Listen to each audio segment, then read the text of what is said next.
Halo teman-teman, apa kabar? Hari ini kita belajar sejarah dulu yuk. Aku akan membahas tentang gerakan perlawanan rakyat terhadap pendudukan Jepang di Indonesia. Pendudukan Jepang di Indonesia selama 3,5 tahun yang dimulai pada tahun 1942 sampai 1945 adalah salah satu periode terkelam dalam sejarah bangsa. Namun, di tengah penderitaan yang luar biasa, api perlawanan tak pernah padam.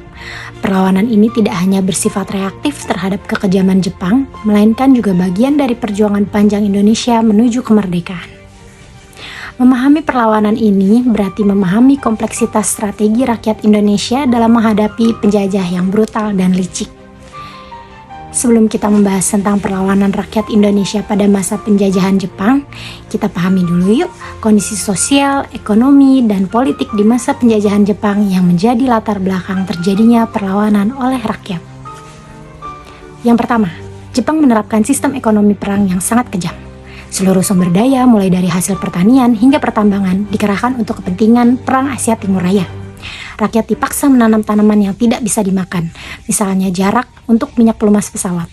Sementara bahan makanan pokok diambil paksa untuk sistem kontribusi. Ini menyebabkan kelaparan massal dan wabah penyakit.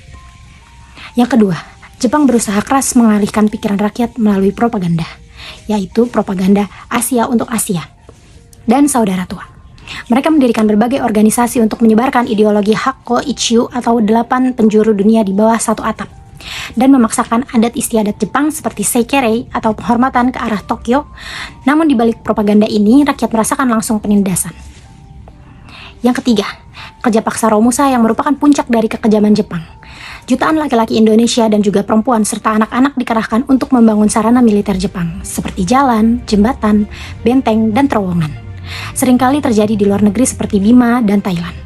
Kondisi kerja yang sangat berat, gizi buruk, minimnya fasilitas kesehatan, dan penyiksaan terhadap angka kematian yang tinggi. Kisah-kisah Romusa menjadi pemicu kemarahan mendalam di masyarakat. Yang keempat, Jepang membentuk berbagai organisasi semi-militer seperti PETA atau Pembela Tanah Air, Heiho atau Pasukan Pembantu, dan Keibodan atau Barisan Pembantu Polisi, dan Fujinkai atau Barisan Wanita untuk mendukung kekuatan militernya. Meskipun tujuan awalnya adalah untuk membantu Jepang, organisasi-organisasi ini menjadi cikal bakal kekuatan militer Indonesia dan wadah bagi pemuda untuk mendapatkan pelatihan militer.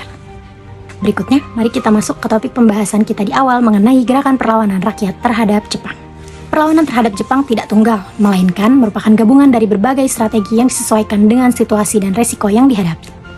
Perlawanan yang pertama yaitu perlawanan bersenjata yang disebabkan oleh akumulasi kemarahan terhadap kekejaman Jepang, terutama terkait Romusa dan penistaan agama atau adat.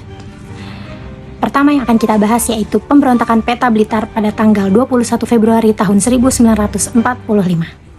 Penyebab dari pemberontakan ini yaitu penderitaan prajurit Peta yang melihat langsung kesengsaraan rakyat, kebijakan Jepang yang semena-mena, dan tindakan kejam terhadap prajurit Peta sendiri.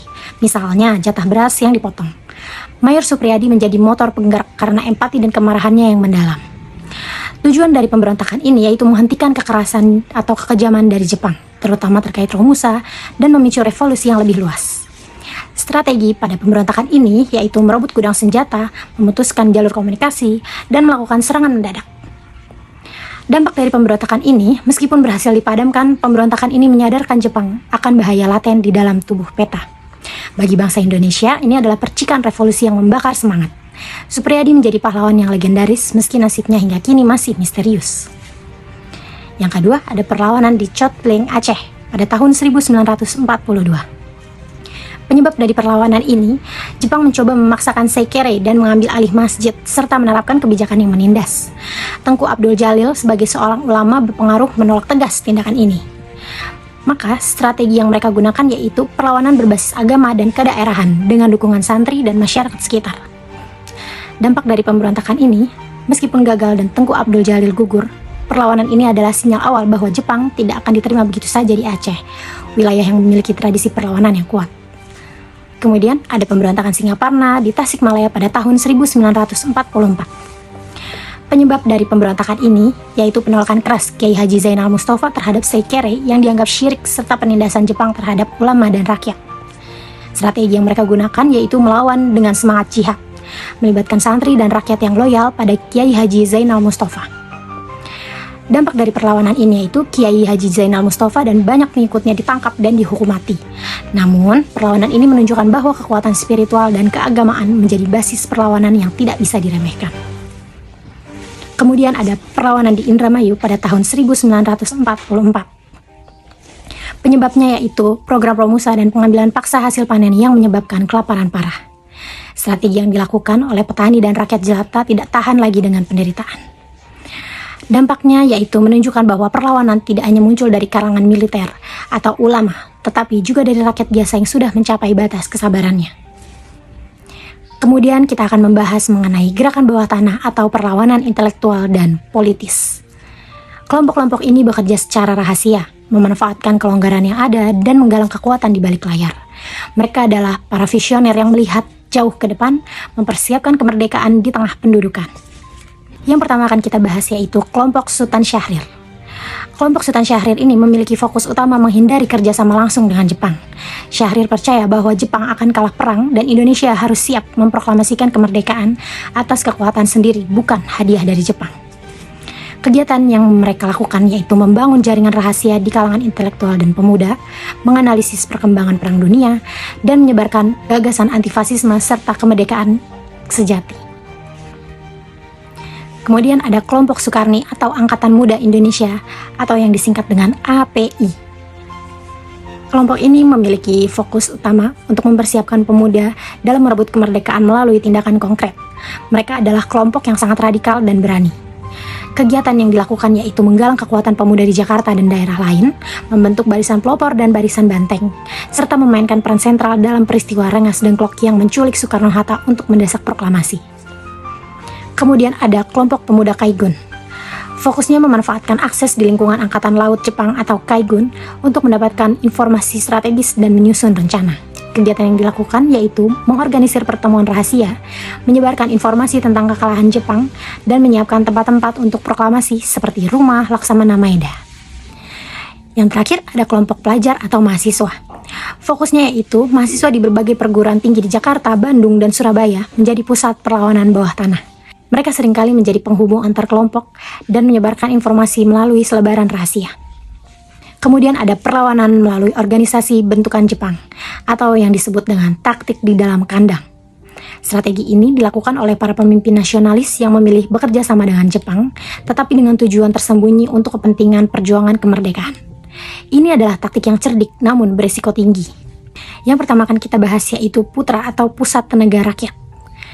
Tujuan Jepang menggunakan Putra sebagai alat propaganda untuk menggerakkan rakyat mendukung Jepang. Namun dimanfaatkan oleh tokoh nasionalis yang terdiri dari 4 serangkai yaitu Soekarno, Hatta, Ki Hajar Dewantara, dan Kiai Haji Mas Mansur. Dengan cerdik mereka memanfaatkan Putra untuk menyebarkan semangat nasionalisme, membangkitkan kesadaran politik, dan mengorganisir rakyat secara massal. Pidato-pidato Soekarno di radio misalnya, meskipun disensor Jepang, selalu diselipkan pesan-pesan perjuangan yang membakar semangat. Putra menjadi corong nasionalisme tersembunyi. Kemudian ada Jawa Hokokai atau Himpunan Kebaktian Rakyat Jawa. Tujuannya dibentuk oleh Jepang yaitu menggantikan Putra karena dianggap kurang efektif dalam propaganda Jepang. Jawa Hokokai lebih bersifat sentralistik. Organisasi Jawa Hokokai ini dimanfaatkan oleh tokoh nasionalis. Meskipun lebih ketat, Jawa Hokokai tetap dimanfaatkan untuk menjalin komunikasi antar tokoh, menyebarkan informasi terbatas, dan menyusun strategi pasca Jepang. Yang terakhir ada pembentukan PETA dan Heiho. Tujuan didirikan PETA dan Heiho oleh Jepang yaitu membentuk pasukan pribumi untuk membantu pertahanan Jepang. Namun organisasi ini dimanfaatkan oleh tokoh nasionalis. Dengan cara para pemuda Indonesia yang masuk PETA dan Heiho mendapat pelatihan militer yang sangat berharga.